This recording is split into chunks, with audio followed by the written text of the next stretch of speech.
আসসালামু আলাইকুম দর্শক শ্রোতা, যারা এই ভিডিওটা দেখছেন তারা দেখেন যে এখানে কিভাবে ফোর ক্লিপ চালাতে হয় কুয়েতে।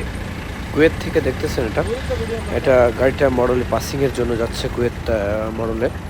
তো এটা ফোর ক্লিপ কীভাবে চালাইতে হয় সেই জিনিসটা এখানে দেখানো হয়েছে, এবং ফোর ক্লিপের সিস্টেমটা কেমন, কিভাবে চালাইতে হয়। তো আপনারা দেখেন ফোর ক্লিপ কীভাবে আমি চালাচ্ছি, এবং ফোর ক্লিপ কীভাবে আপনারা ক্রেনে তুলবেন। এটা হচ্ছে ক্রেন উইন্স, আরবিতে বলে ছাতা, মানে ক্রেন বলে ইংলিশে, আরবিতে বলে ছাতা, আবার উইন্সও বলে। এটা হচ্ছে গাড়ি তোলাটা, এখানে গাড়ি নামানো ওঠানো হয়, প্লাস হচ্ছে যে আপনার ওই ইয়েটা হয়, সরি, এই ফোর ক্লিপও তুলি। ফোর ক্লিপ কীভাবে তুলছে আপনারা দেখেন, তুলছে, এবং এখান থেকে ফোর ক্লিপটা কীভাবে আমি ক্রেনে উঠাই সেটা দেখানো হচ্ছে। তো সবাই দেখতে থাকুন।